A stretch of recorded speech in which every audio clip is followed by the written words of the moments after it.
I've been a baker for 23 years, and I know this much. There's chemistry in baking, and then there's something else. Something that happens when flour meets water, when yeast comes alive, when sugar caramelizes just right. But what I witnessed at Marion's bakery went beyond chemistry, beyond science, beyond anything that should exist in this world.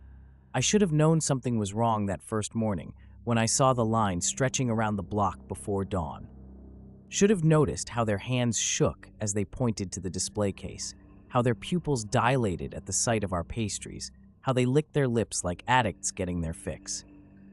But I was too caught up in the success, in the way business was booming, in how quickly we sold out every single day. By the time I understood what was happening, it was too late. The hunger had spread through our little town like a virus, and we were all infected. Even now, as I write this from my hospital bed, I can taste those pastries on my tongue. My stomach growls, my hands shake, and somewhere in the back of my mind, I hear Marion's laugh echoing through the kitchen. This is my confession, my warning, my attempt to make sense of what happened in that bakery on Cedar Street in the quiet town of Mill Haven, Maine. If you're reading this, stay away from Marion's recipes. Stay away from her special ingredients. And whatever you do, don't take a bite of anything that smells too sweet to be true, because once you start, you can never stop. I remember my first day at Marion's bakery like it was yesterday, though it's been nearly 8 months now. The interview wasn't really an interview at all. Just Marion, with her silver-streaked hair pulled back in a tight bun, looking me up and down with those strange amber eyes of hers. She'd asked only one question. "Do you believe in magic, Sarah?" I'd laughed, thinking it was a joke. Told her I believed in the magic of a perfect croissant, the way butter and flour could transform into something ethereal. She'd smiled then, but not like she was amused. More like she knew something I didn't. "You'll do," she'd said, sliding a contract across her desk. "Start tomorrow, 4 a.m. sharp." I should have read that contract more carefully. Should have noticed how the ink seemed to shimmer in the light, how my finger pricked when I turned the page, how Marion's smile grew wider with each drop of blood that welled up from the tiny cut. But I was desperate for work after my old bakery went under, and Marion's offered twice what I'd been making before. The kitchen was immaculate, unlike any I'd ever seen. Copper pots hung in perfect rows, their surfaces gleaming like mirrors. The ovens were ancient, cast-iron monsters that looked like they'd been forged in the previous century. But it was the spice rack that caught my eye first. Hundreds of tiny bottles, none of them labeled, containing powders and dried herbs in colors I'd never seen before. "Don't touch those," Marion had said sharply when she caught me looking. "Those are my personal ingredients. You'll work from the recipes I give you, nothing else." The recipes were strange from the start. They called for measurements like 3 drops of morning dew and a whisper of moonlight. I thought it was just Marion being whimsical, the way some old bakers get. But the results, God, the results were incredible. That first batch of croissants I made under her supervision came out of the oven glowing. Not just golden brown, actually glowing, with a light that seemed to pulse like a heartbeat. The smell was intoxicating, like butter and sugar and something else, something I couldn't quite place, but made my mouth water uncontrollably. "Perfect," Marion had whispered, running a finger along one of the pastries. "They're ready for the case." We sold out within an hour. I'd never seen anything like it. People fighting over the last pieces, offering hundreds of dollars for a single croissant, crying when we told them there were no more. One woman pressed her face against the display case and started licking the glass. "They always do that the first time," Marion said, watching the woman with that same knowing smile. "Don't worry, they'll learn to control themselves better after a few visits." I should have quit right then, should have run and never looked back. But the tips were incredible, and Marion had already started teaching me her special techniques. Plus, there was something about the baking itself that had me hooked. The way the dough felt alive under my hands, the strange songs Marion would hum as she worked, the dreams I started having about recipes I'd never seen before. It wasn't until the 3rd week that I noticed the changes in myself. The way food that wasn't from Marion's kitchen started tasting like ash in my mouth. The tremors that would start if I went too long without sampling our products. The way my eyes had started changing color, just slightly, the brown darkening to something closer to Marion's amber. But by then, it was too late. I was already part of whatever was happening in that kitchen, already bound by contract and something darker, something that lived in the recipes and the spices and Marion's knowing smile. This is how it began. How I became entangled in the web of Marion's bakery. But the real horror? That was still to come. The thing about addiction is how subtle it starts. You don't wake up one morning and decide to destroy your life. It happens in small moments, in tiny choices that seem harmless at the time. For me, it began with the simple act of licking batter from my fingers. Marion had been showing me how to make her signature chocolate cake. Devil's food, she called it, with that little smile of hers. The batter was darker than any I'd ever seen, almost black, with swirls of deep red that caught the light like garnets. The secret, she'd said, measuring out unmarked powders from those mysterious bottles, is in the timing. 3 drops at midnight, 7 at dawn, and 1. She paused, adding a pinch of something that sparkled like ground stars, when the customer takes their first bite. I'd nodded, trying to look professional, even as my hands shook with the need to taste it. The smell was intoxicating, not just chocolate, but something deeper, richer, like all the desserts I'd ever craved distilled into a single scent. "Go ahead," Marion said, noticing my stare. "Everyone needs a taste, to understand what we're making." I didn't hesitate, didn't even use a spoon, just ran my finger along the edge of the bowl and brought it to my mouth. The flavor. God, how do I describe that flavor? It was chocolate, yes, but it was also every happy memory I'd ever had about food.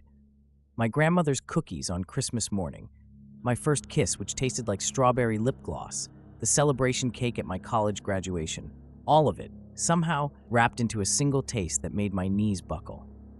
"Easy now," Marion steadied me as I swayed. "The first taste hits hard. That's why we only let customers have small portions at first." But it wasn't just the taste. As the batter melted on my tongue, I saw things. The kitchen seemed to shift and breathe around me. The copper pots pulsed like beating hearts. The ancient ovens growled with voices that almost formed words. And Marion, for just a second, her shadow on the wall didn't match her shape at all. What's in this?" I managed to ask, my voice trembling. "Family secret," she said, turning back to the ovens. "Been passed down for generations." The original recipe came from the old country, back when people understood that real magic requires sacrifice. I should have asked what she meant by sacrifice. Should have noticed how the floor beneath the biggest oven was stained with something darker than chocolate. Should have paid attention to the sounds that sometimes came from the basement at night when I was cleaning up after closing. But the taste. That taste had me. I found myself looking forward to those little samples as we baked, the way Marion would always insist I try each new batch for quality control. The way my whole body would tingle with anticipation as I watched her mix those strange ingredients into ordinary recipes. The customers were getting worse too.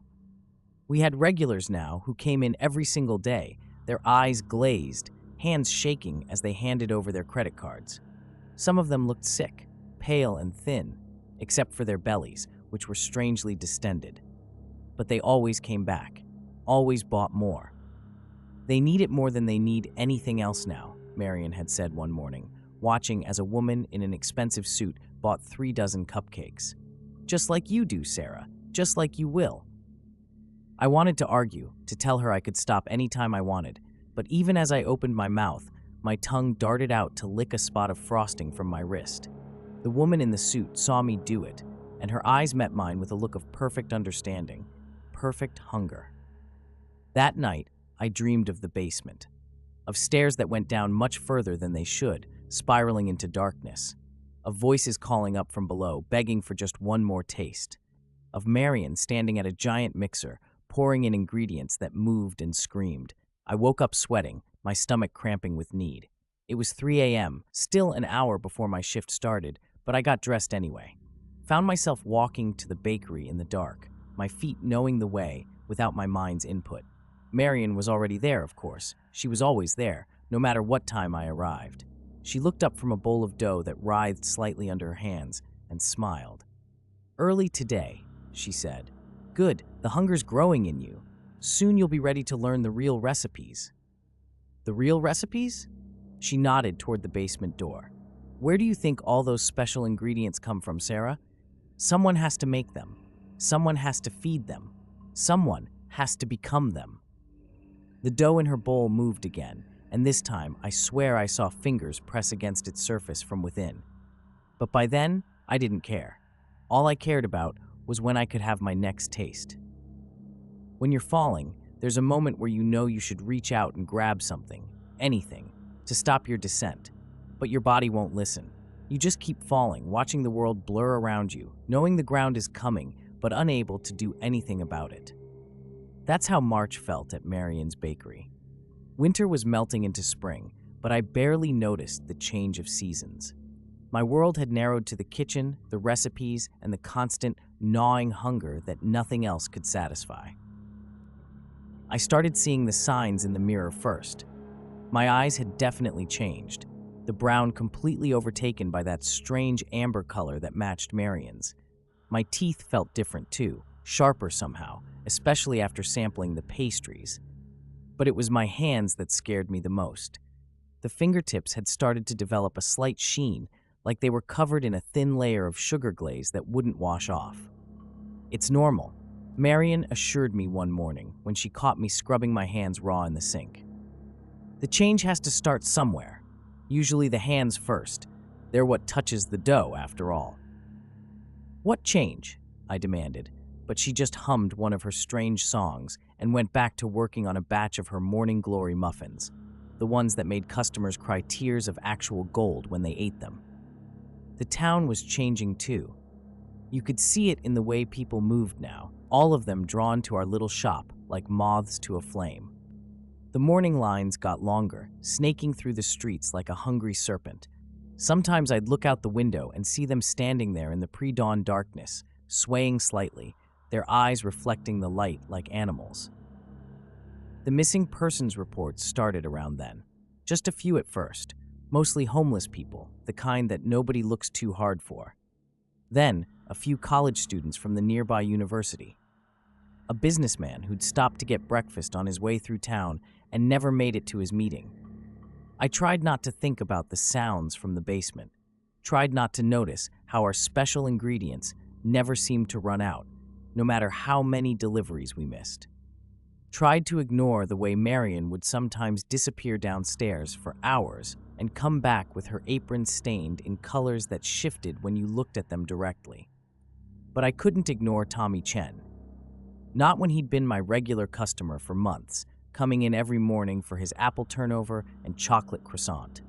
Not when I'd watched him grow paler and thinner, his belly distending like all the others, his eyes sinking deeper into his skull while that amber color spread across his irises. And especially not when he grabbed my arm one morning, his grip inhumanly strong, and whispered, "Help me, please. I can see them now in the bread. They're alive in there, all of them, and soon we'll be in there too." Before I could respond, Marion was there, her hand on Tommy's shoulder. "Mr. Chen," she said softly, "I believe you're ready for our special menu. Sarah, be a dear and watch the front while I take Tommy downstairs to discuss our premium offerings." That was the last time anyone saw Tommy Chen. I should have gone to the police, should have told them about Tommy, about the basement, about the way Marion's shadow sometimes stretched across the wall like it had too many limbs. But every time I thought about it, my stomach would cramp with that familiar hunger, and I'd find myself reaching for another sample from the display case instead. The dreams got worse too.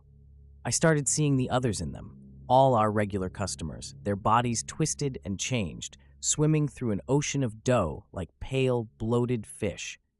They'd reach for me with hands that were more like claws now, begging me to join them. And in every dream, Marion stood at the shore of that strange sea, kneading the air like it was dough, singing her songs that made reality fold in on itself like a perfect laminated pastry. I tried to quit once, about a week after Tommy disappeared. Packed up my things, left my keys on the counter, and walked out the door. Made it about 3 blocks before the withdrawal hit me. First came the shakes, then the cold sweats, then the hallucinations, or at least I told myself they were hallucinations, because surely those couldn't really be tendrils of dough crawling out of the storm drains, reaching for my ankles. Surely the sky hadn't really turned the color of burnt sugar, hadn't started dripping caramel that hissed and bubbled when it hit the pavement. I woke up back in the kitchen, Marion's concerned face hovering over me, a spoon of something warm and sweet being pressed to my lips. There, she said as I swallowed desperately. No need for dramatics. You can't leave us now, Sarah. You're part of the recipe. Just like Tommy, just like all of them. She helped me up, guided me to the biggest mixing bowl, the one I swore I sometimes heard breathing. The dough inside was pale and pulsing, and as I watched, a hand pressed against its surface from within, fingers spreading wide before sinking back into the depths. Soon, Marion promised, her voice thick with pride. Soon you'll be ready for the final proofing. And then, she gestured to the basement door, which was creaking open on its own, releasing the smell of yeast and sugar and something metallic that might have been blood.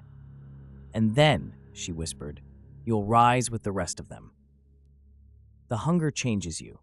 Not just your body, though God knows that was changing fast enough, but your mind, your morals. The lines you swore you'd never cross start to blur, like butter melting under heat. By April, I had stopped counting the missing persons reports, stopped pretending I didn't know where all our special ingredients came from, stopped fighting the changes that were spreading through my body like a sweet infection. The worst part? I was getting better at baking. My hands knew things they shouldn't, could shape dough in ways that defied physics. Sometimes I'd black out while working, come to hours later to find I'd created things that shouldn't exist. Pastries that whispered when you got too close, bread that bled when you cut it, cookies that screamed. You're a natural, Marion would say, watching me work with those ancient eyes of hers. Just like I was when my grandmother taught me. The hunger makes us stronger, you see, makes us more receptive to the old knowledge. I was in the kitchen late one night, trying to perfect a new recipe Marion had given me, something she called Eternity Eclairs, when I heard it. A sound from the basement that wasn't the usual moaning or squishing of dough flesh. It was singing. A chorus of voices that seemed to come from everywhere and nowhere, singing in a language that made my teeth ache and my newly amber eyes water. Marion appeared beside me, though I hadn't heard her approach. They're ready, she said, her smile wider than any human mouth should stretch. Come, it's time you saw where our true work happens. The basement stairs spiraled down much further than they should have been able to, given the size of the building above. The walls wept a sticky substance that smelled like caramel but moved like blood. Each step took us deeper, the singing growing louder, until we reached a vast chamber that couldn't possibly exist beneath our little bakery. It was a cathedral of cooking. Massive ovens lined the walls, their iron doors glowing with heat and symbols that hurt to look at directly. Industrial mixers the size of cars churned endlessly, filled with something that looked like dough but moved like it was alive. And suspended from the ceiling, God. The ceiling. They hung there in rows, our missing customers, their bodies cocooned in some kind of pastry shell that pulsed with a sickly light. Their faces were visible through the translucent crust, eyes closed as if sleeping, mouths moving in sync with that terrible singing. Tommy Chen was there, and old Mrs. Patterson from the bookstore, and dozens of others I recognized. Beautiful, isn't it? Marion breathed, spreading her arms wide. Her shadow on the wall behind her split into multiple writhing shapes. This is what my family has been working toward for generations. The perfect recipe, the final proofing. She led me deeper into the chamber, past vats of bubbling sugar that showed reflecting faces that weren't there, past racks of cooling pastries that reached for us with graspy fingers as we passed. You see, Sarah, ordinary baking, it's just chemistry. But this... She gestured to a massive tome chained to a pedestal, its pages made of something that looked unsettlingly like skin. This is alchemy, transformation. We're not just feeding people, we're changing them, preparing them. Preparing them for what? I asked, though part of me already knew. could feel it in the way my own body was changing, the way my hunger had become something vast and cosmic. Marion's smile split her face like a knife through bread dough. For the tasting, of course. When they wake up, they'll be hungry, so hungry, and we're making sure humanity will be delicious enough to satisfy them. She reached out and touched my face with fingers that were no longer entirely solid. That's why I chose you, Sarah. You have the gift, the hunger. You'll help me feed them when they rise. Help me serve up this whole world like a perfect pastry. I should have been horrified, should have run screaming, but all I could think about was how hungry I was, how the smell of sugar and suffering made my mouth water, how the singing from above was starting to make sense, starting to sound like the most beautiful recipe I'd ever heard. When? I asked, my voice rough with need. Soon, Marion promised. The dough is almost ready to rise, and when it does... She looked up at our hanging garden of Transforms customers, her eyes glowing like hot ovens. When it does, we'll all rise with it. In the darkness above us, Tommy Chen's eyes snapped open. They were the color of baked sugar now, and just as empty, just as hungry. The local newspaper ran the story on a Tuesday. Disappearances plague Mill Haven. Police baffled by rising number of missing persons. I read it during my break, fingers leaving greasy marks on the paper, the ink smearing beneath my touch like it was trying to escape. 37 people. That's how many they knew about. The real number was higher. I'd seen the cocoons in the basement, counted them during my increasingly frequent trips down there. But some of the missing weren't from Mill Haven. Travelers, mostly. People who'd stopped for breakfast and never left. Never would leave now. Detective Lisa Martinez came to the bakery that afternoon. I remember how she stood out, the only person in line who wasn't swaying slightly, whose eyes weren't glazed with hunger. She ordered a chocolate croissant, but didn't eat it, just watched us work while pretending to read the paper. Interesting place you've got here, she said finally, approaching the counter. Never seen people so excited about baked goods before, almost like they're addicted. My hands trembled as I wiped down the display case. Behind me, I heard Marion emerge from the kitchen, felt the temperature drop several degrees. People appreciate quality, Marion said smoothly. In a world of mass-produced mediocrity, we offer something special. Martinez's eyes narrowed. Special enough to make them spend their life savings? Special enough to make them neglect their families? I've got reports of people missing work, missing court dates, missing their kids' school plays, all because they were standing in line here. We can't control our customers' choices, Marion replied, but I saw her shadow ripple against the wall, saw the detective's eyes track the movement. Maybe not, Martinez said slowly, but it's funny how the disappearances started right around the time your bakery opened. Funny how the last known location for half our missing persons was somewhere on this block. I felt it then, Marion's power filling the room like the smell of baking bread. Saw the detective's nostrils flare as she caught the scent, watched her pupils dilate slightly. Have a sample, Marion suggested, sliding forward a plate of her newest creation, what she called memory macarons. On the house, we value our relationship with local law enforcement. Martinez hesitated. For a moment, I thought she might refuse, might maintain her suspicion, start asking the right questions, find what was in our basement before it was too late. But then she reached for a macaron, and I saw the future crystallize like sugar. One bite. That's all it took. I watched her eyes glaze over, watched the sharp intelligence fade into hungry submission. By the time she left, she'd bought 36 assorted pastries and forgotten why she'd come in the first place.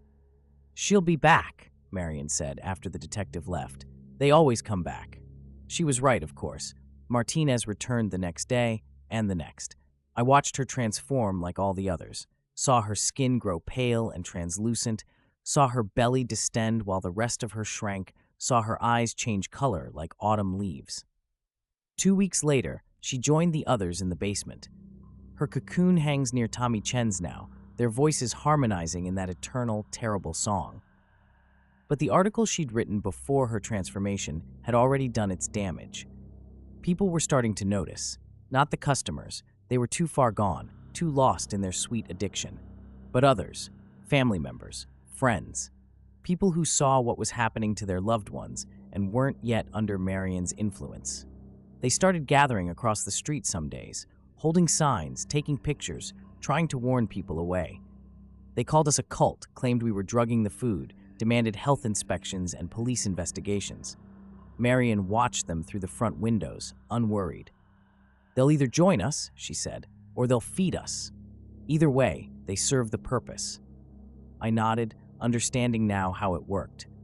The protesters would draw attention, bring more customers, speed up the transformation that was already consuming our town like a slow-spreading fire. Some nights, when I'm alone in my apartment, though I hardly leave the bakery anymore, I take out the newspaper article and read it again. The ink has mostly rubbed away under my strange, shining fingers, but I can still make out the quote from one victim's mother.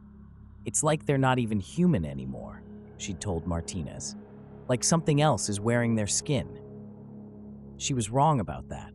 We weren't wearing human skin anymore.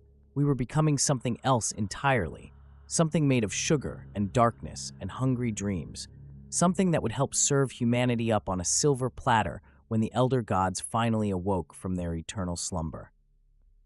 And the truly horrifying part, I couldn't wait to taste it. The old recipe box appeared on my station one morning in late April, made of tarnished copper with symbols carved into its surface that seemed to move when I wasn't looking directly at them. Inside were cards written in a spidery hand, the ink a deep red-brown that flaked away like dried blood. "My grandmother's recipes," Marion explained, watching me examine them.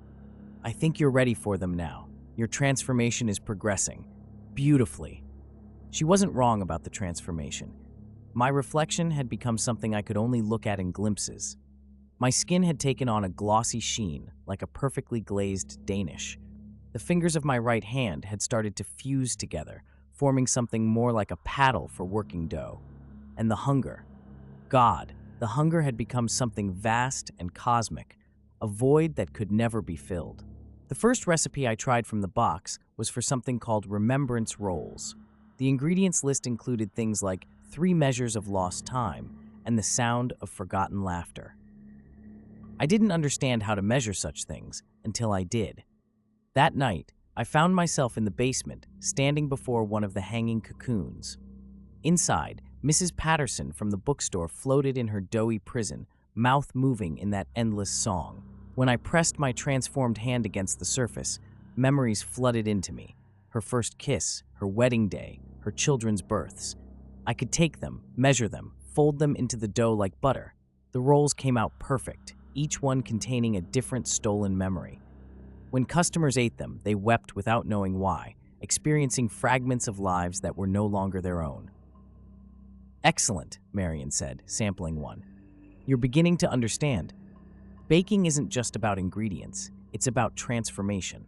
Taking something and making it into something else, just like what's happening to you, to all of us." She was teaching me other things too, how to hear the songs that came from beyond the walls of reality, how to shape dough in 4 dimensions, how to fold time like phyllo dough, creating pastries that existed both now and then, here and elsewhere. But it was the recipe for eternity eclairs that changed everything. The final ingredient listed was simply a baker's soul.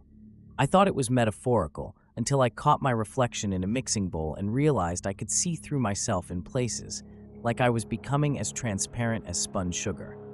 "Don't fight it," Marion whispered, her voice coming from everywhere and nowhere. "Let yourself dissolve into the recipe, become part of something greater." That's when I started seeing them, just glimpses at first, through the thin spots in reality that were spreading through the bakery like mold. Vast shapes that hurt my eyes to look at. Tentacles that weren't tentacles. Mouths that weren't mouths. The beings that Marion's family had been preparing humanity to feed for generations. They were hungry, so hungry, and we were making the world delicious for them. I understood then why the basement went down so deep, why the hanging cocoons sang their endless song. We weren't just transforming people, we were seasoning them, preparing humanity like one giant recipe. The protesters across the street had grown in number, but they didn't matter anymore. Nothing mattered except the hunger, the recipes, and the knowledge that soon, so very soon, we would serve our final creation to beings whose appetites could swallow galaxies. One night, as I was exploring the depths of the basement's winding passages, I found a door I hadn't seen before. Inside was a vast kitchen, ancient and dark, where things that might have once been human worked at massive mixing bowls. Their bodies had transformed far beyond what I'd seen in any of our customers, twisted and stretched into shapes that made my eyes hurt. And in the center of it all was a book. Not Marion's grandmother's recipe box, but something older, something that pulsed with its own heartbeat. Its pages were made of something that looked like skin but wasn't, covered in writing that moved and changed as I watched. "The first cookbook," Marion said behind me, making me jump. "Written before humanity learned to bake, before they learned to be human at all." She placed a hand on my shoulder, her fingers sinking slightly into my increasingly doughy flesh. "Soon," she promised, "you'll be ready to read it. To understand the original recipes, the ones that taught the first bakers how to fold reality itself." I should have been terrified, should have run screaming, but all I felt was hunger. All I wanted was to learn those recipes, to understand the true nature of what we were baking in this impossible kitchen beneath the world. Above us, the cocoons sang their endless song, and somewhere beyond the walls of reality, they stirred in their slumber, dreaming of the feast to come. The first cookbook changed everything. Once you've seen its pages, you can't unsee them. They burn themselves into your mind, showing you truths about reality that no human was meant to know, like how the universe is really just one vast kitchen, and all of existence is simply ingredients waiting to be used. I spent hours studying its living pages, learning recipes that predated humanity. Marion watched with pride as I mastered techniques that broke the laws of physics: how to bake bread using time as yeast, how to crystallize memories into sugar, how to fold space until it cracked like a perfect crust. "You remind me of myself," she said one night as we worked in the deep basement kitchen, "when my grandmother first showed me the truth. Though she wasn't really my grandmother, just as I'm not really Marion." Her form rippled as she spoke, like heat waves above a hot oven. For a moment, I saw what she truly was: something ancient and vast, squeezed into human shape like dough forced into a too small pan. "What are you?" I asked, though my transformed tongue could barely form human words anymore. "We have many names," she said, her voice resonating at frequencies that made reality vibrate. "In the first days, they called us the bread makers, the shapers, the ones who taught humanity to transform grain into bread, and in doing so, taught them how to transform reality itself." She moved to one of the ancient ovens, opening its door to reveal not heat, but a swirling void of stars and darkness. But we were just servants ourselves, servants of those who hunger. We prepared the way, teaching humans to bake so they would understand transformation, so they would be ready to become the final ingredient. The truth hit me then, as I watched her form continue to shift and change. Every bread recipe, every baking technique passed down through generations, they were all preparation, teaching humanity to accept transformation, to embrace the change from one state to another. "The first humans who learned to bake," Marion continued, "they knew the truth, knew that yeast was alive, that fermentation was a kind of magic. They built their temples in the shape of ovens, offered sacrifices to ensure their bread would rise. They understood that baking was about transformation, the death of grain to birth bread." She gestured to the hanging cocoons above. "And now we've come full circle. Humanity is ready for the final proofing, ready to become something new." I looked down at my hands, one now completely transformed into a smooth, paddle-like appendage perfect for working dough, the other still shifting between human and something else. "And us? The bakers?" Marion's laugh echoed in frequencies that shouldn't exist. "We're the starters, dear, the ones who begin the fermentation. Through us, the change spreads. Through us, humanity rises." That's when I noticed something different about the hanging cocoons. The dough flesh that encased our transformed customers was becoming transparent, revealing the changes within. Their bodies were melting together, forming something new, something vast. A single interconnected consciousness, still singing that eternal song. "The town is almost ready," Marion said, her form continuing to shift and bubble, Soon we'll begin the final bake. But first, she moved to the first cookbook, its pages fluttering without wind. First, you need to learn your true inheritance. Why I chose you, why your family has always had the gift. My family? She turned the book to a page that showed a familiar face. My grandmother, but young, standing in front of a bakery I'd never seen. And beside her, something that looked like Marion, but wasn't. Something ancient and terrible wearing human shape. We've been guiding your bloodline for generations, Marion said, preparing you. The hunger in your genes, the way dough always felt alive under your hands, it was all by design. The book showed more images, ancestors I'd never known, all bakers, all standing beside things that pretended to be human but weren't, all serving those who hunger, preparing humanity for this moment. You're not just any baker, Sarah. Marion's voice resonated through dimensions. You're the last baker, the one who will help serve the final feast. Above us, the cocoon's song reached a new pitch, and somewhere beyond reality, something vast and hungry stirred in its sleep. The tunnels under Marion's bakery spread further than I'd imagined, a vast network of passages that honeycombed the earth beneath Mill Haven. As my transformation progressed, I began to understand their true purpose. They weren't just storage space or ritual chambers. They were veins in a massive digestive system, and our little town was being slowly consumed. I discovered this one night while following the singing. The cocoons in the main chamber had started a new harmony, something that made the air itself vibrate with frequencies that human ears were never meant to process. My newly transformed ears could hear it clearly, a recipe sung in a language older than time. Follow it, Marion had instructed, her form now barely holding its human shape. Learn the geography of what we're baking. The tunnels twisted in impossible ways, defying physics and geometry. I passed other chambers filled with cocoons, other kitchens where things that had once been human worked at massive mixing bowls. The walls themselves seemed alive, pulsing with a slow, steady rhythm, like a vast heartbeat. In one chamber, I found Detective Martinez, or what was left of her. Her cocoon had become completely transparent, showing how her body had transformed. Her flesh had become dough-like, her bones sugar glass, her blood a sweet syrup that pumped through her altered veins. But she was still conscious, her eyes tracking my movement as I approached. "Beautiful, isn't it?" she said, but not with her mouth. The words simply appeared in my mind. "I can taste everything now, the whole town. We're all connected down here, all becoming part of the same batch." She was right. As I stood there, I could feel the connections, thousands of strands of awareness linking every transformed citizen of Mill Haven. Through their shared consciousness, I could taste what they tasted, feel what they felt. The town wasn't just being transformed, it was being knitted together into a single, massive entity. That's when I found the chamber with the plans. The walls were covered in diagrams drawn in glowing icing, showing Mill Haven from above and below.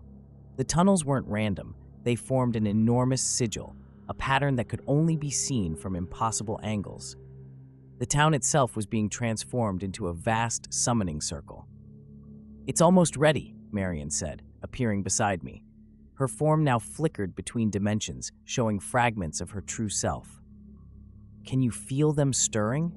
I could. Through the transformed nervous system of the town, through the singing of the cocoons and the resonance of the tunnels, I could feel them. Vast beings sleeping just behind reality, their hunger seeping through the thin spots between dimensions. "The final ingredient," Marion continued, "is awareness. They need their food to understand what's happening, to embrace the transformation. That's why we had to wait so long. Humanity wasn't ready before, didn't understand enough about quantum physics, about the malleable nature of reality. But now..." She gestured to the diagrams, where the sigil pattern was slowly spreading beyond the town limits. "Now they're ready to rise, ready to become part of something greater." I looked down at my hands, both fully transformed now, perfect for shaping reality like dough. My skin had become entirely translucent, showing the sweet syrup that had replaced my blood. I could feel the hunger that had started this whole journey transforming into something else. Not a desire to consume, but a desire to create, to transform, to help serve the final feast. Through the shared consciousness of the transformed town, I felt the first tremors. Deep below, something was beginning to wake up. The tunnels shook, sending cascades of sugar crystal dust raining from the ceiling. The diagrams on the walls began to pulse with their own light. "It's starting," Marion said, her voice now a chorus of impossible harmonies. "The final proofing begins. Soon they will rise, and with them, all of humanity will rise as well. Transformed, perfect, delicious." In the distance, through layers of rock and reality, I heard the screams begin, not of terror, but of ecstasy. The transformation was spreading beyond our prepared ingredients, reaching out to those who had resisted. The protesters, the skeptics, the ones who had tried to warn others away, they were all feeling it now. The hunger, the change, the desperate need to become part of something vast and terrible and perfect. Above us, Millhaven began to sing. The world discovered Millhaven on a Thursday.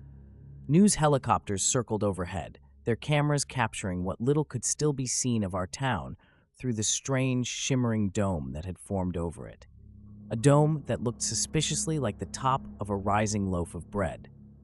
From below, in our tunnel network, I watched it all through the shared consciousness of our transformed citizens.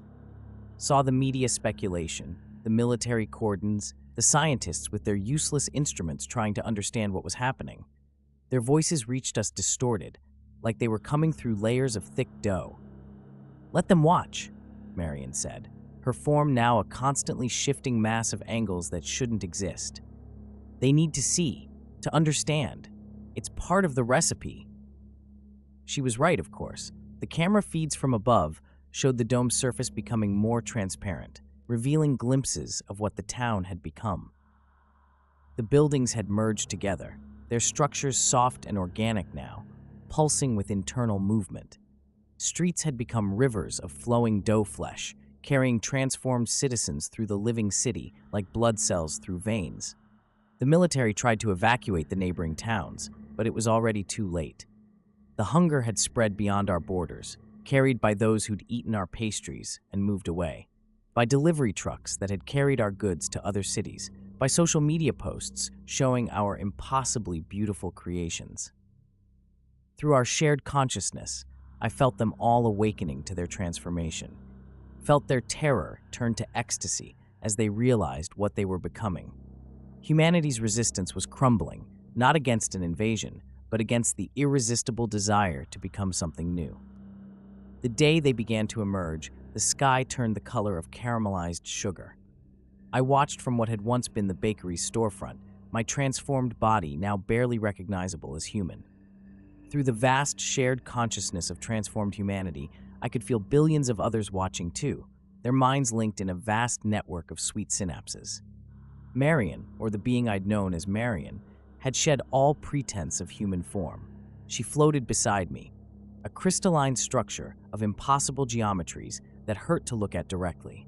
Through the transparent walls of our transformed bakery, I could see similar beings emerging all around the world, her sisters revealing their true forms at last.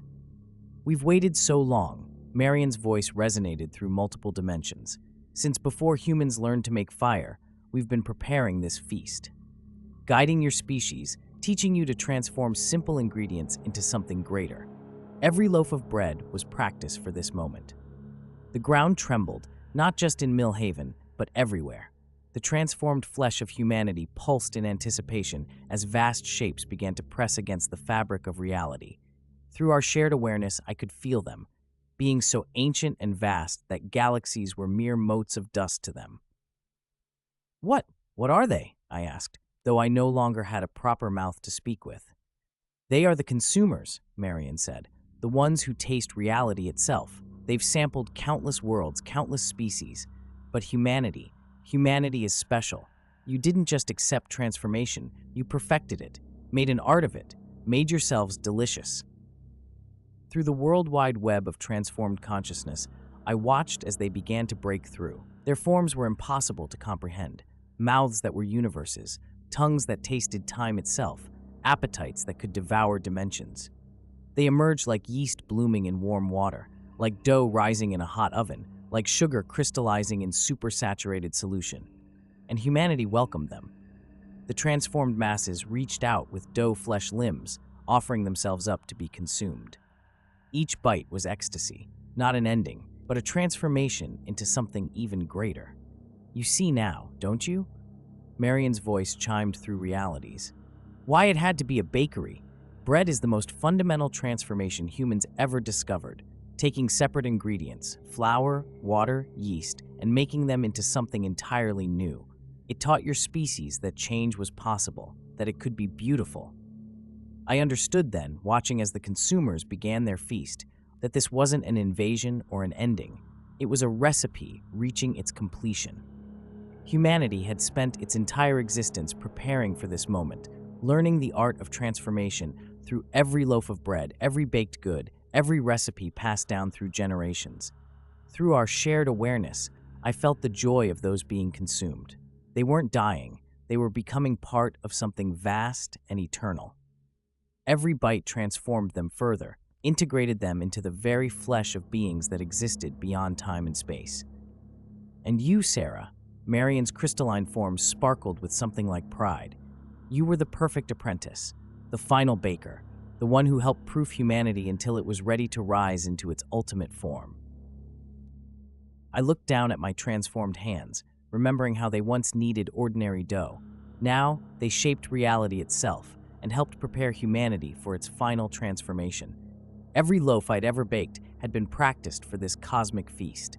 Above us, the consumers continued their meal, their impossible forms stretching across dimensions. Their satisfaction rippled through the fabric of space-time, causing stars to flare and galaxies to spiral in new patterns. Humanity was rising beyond flesh, beyond form, beyond reality itself.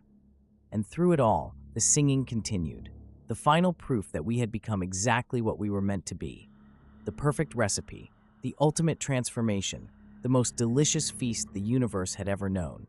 Time doesn't work the same way when you're part of a cosmic feast. I've been watching humanity's consumption for what might be days or centuries. It's hard to tell when reality itself is being digested.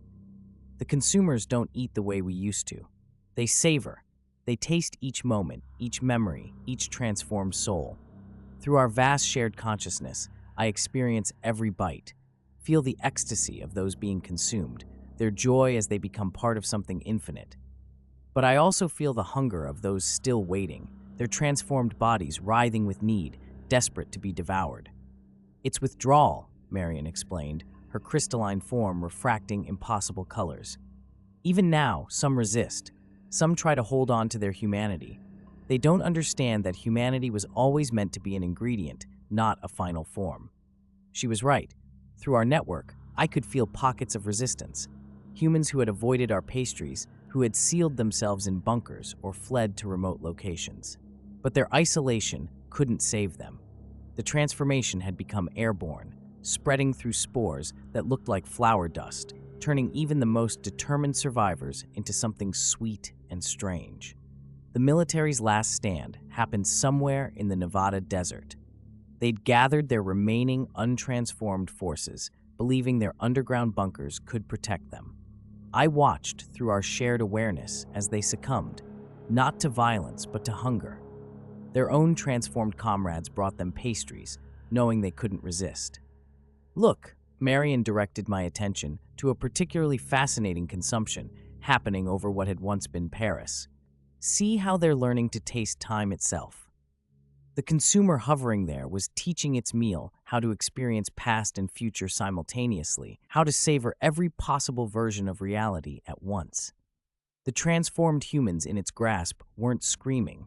They were singing, adding new harmonies to the eternal song that still echoed through our shared consciousness. But it was the children who adapted fastest. Those born after the transformation began emerged already changed, their bodies perfect confections, their minds naturally attuned to the cosmic frequencies of the consumers. They never knew hunger or withdrawal, only the pure joy of becoming something greater than human.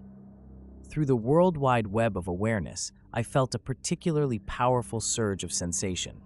One of the consumers had discovered the Vatican, had tasted the centuries of ritual and belief stored there. Its pleasure rippled through dimensions, causing reality to buckle and fold like phyllo dough.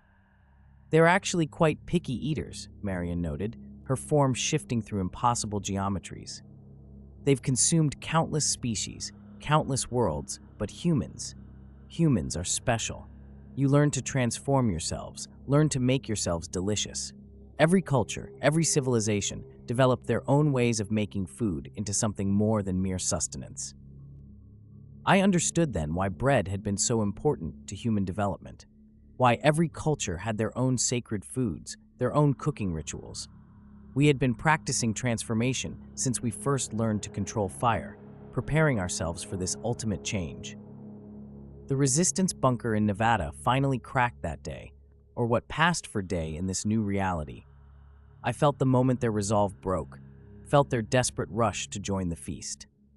Their hunger had become unbearable, driving them out into the open, begging to be transformed, to be consumed, to become part of the vast cosmic meal. Through our shared awareness, I tasted their transformation, felt their bodies become sweet and strange, their minds linking with our network, their voices joining the eternal song. Their military discipline made their flavor unique, a hint of steel and gunpowder adding complexity to their sweetness. Soon, Marion's voice chimed through multiple frequencies. The first course will be complete, but that's only the beginning. Humanity isn't just food. You're becoming chefs yourselves, learning to help prepare other worlds, other species. She gestured with an impossible limb toward the star-filled void above. The universe is an infinite kitchen, and you're learning to cook in it. Every transformed human becomes part of the cosmic cuisine, part of the eternal feast. I looked at my own transformed form, remembering how it all started with just a taste of Marion's pastries. Now I was something else entirely. Part baker, part ingredient, part of a vast cosmic recipe that had been cooking since before Earth existed. And still, the hunger grew. The transformation of Earth was nearly complete when I received my new purpose. Through our vast shared consciousness, I felt Marion's call, not just to me, but to all the former bakers who had helped prepare humanity for this feast. We were being promoted, in a sense, from ingredients to chefs. You understand recipes now? Marion's crystalline form sang in frequencies that restructured reality. You know how to take raw materials and make them into something delicious. It's time you learned to cook on a cosmic scale. She led me, or what was left of me, through dimensions I couldn't have comprehended with human senses. We passed worlds in various stages of preparation. Some were just beginning their transformation, their dominant species learning to bake their first breads. Others were nearly ready, their entire biospheres transformed into sweet confections. Every world requires a different recipe, Marion explained. Different species need different preparations, but the basic principle remains the same, teaching them to transform themselves to become something greater than what they are. Through what had once been my eyes, I watched as a group of transformed humans, former bakers like myself, worked on a distant planet. They had taken forms that the local species could comprehend, just as Marion had once appeared human to me. They were opening bakeries, introducing new recipes, beginning the slow process of preparing another world for consumption. Your task will be similar. Marion's voice resonated through multiple realities, but you have a special assignment, a world that requires particular attention. She showed me my destination, a planet circling a dying star, inhabited by beings of living crystal.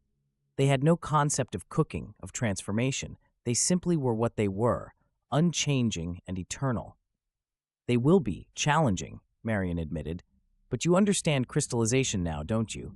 Sugar crystals, growing and changing. You'll teach them that even crystal can transform. I accepted the recipes, feeling them integrate into whatever I had become. They were more than instructions now. They were transformations waiting to happen, changes that would ripple through reality itself. Above what had once been Earth, the consumers continued their feast, their satisfaction rippling through dimensions. Humanity had proven to be their finest meal yet, not just food, but future chefs, future preparers, future transformers of worlds. And somewhere in the depths of space on a crystal world circling a dying star, a new bakery was about to open. The crystal beings called their world Resonance. At least, that's the closest translation I can manage in what remains of human language. I arrived there wearing a form they could comprehend, a lattice structure of angles and light, though underneath I was still something made of sugar and flesh and transformation. My bakery materialized in their equivalent of a city center, a spire of impossible geometries that would have driven my former human self mad to look at. The locals noticed it immediately. It was wrong in their reality, a soft curve in a world of hard angles. The Crystal Council called an emergency meeting. I watched them gather through faceted eyes, beings of living crystal, their thoughts transmitted through light and resonance. They had no concept of food, of consumption, of change. They simply absorbed energy from their dying sun, existing in perfect, static harmony.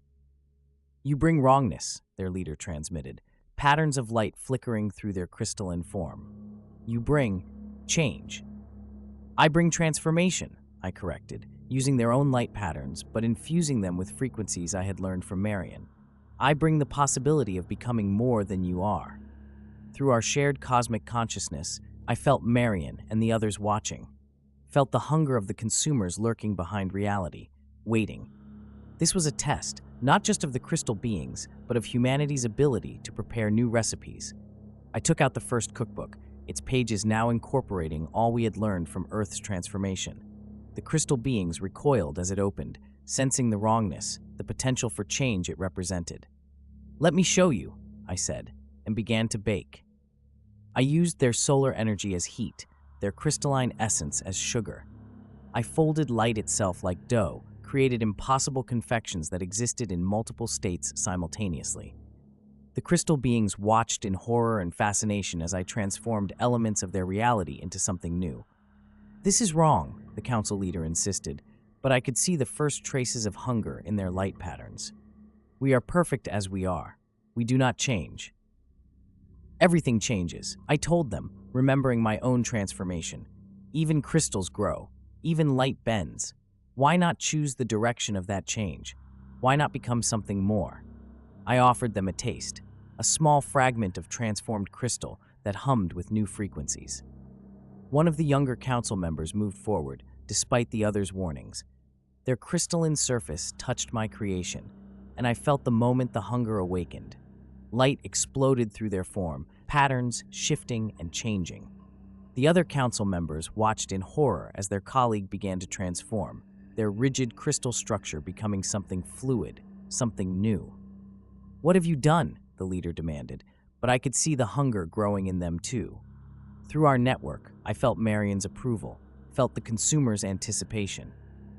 "I've shown them the truth," I said, watching as the transformed crystal being began to sing in frequencies that made reality shiver, that even perfection can be improved, that even crystal can rise.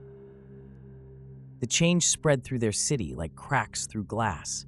Each transformed being became a spore, spreading hunger and change to others. Some tried to resist, sealing themselves off, clinging to their rigid forms. But you can't stop change once it begins. You can't unfold a beaten egg, can't unmix ingredients once they've become dough. Through our cosmic network, I felt other transformed humans on other worlds, all of us teaching the same lesson. Everything can change. Everything can become delicious. Everything can rise. The crystal being's sun pulsed with new energy as more and more of them transformed, their collective song changing the frequencies of reality itself. Soon this world would be ready for the consumers. Soon, these beings of crystal and light would become part of the eternal feast.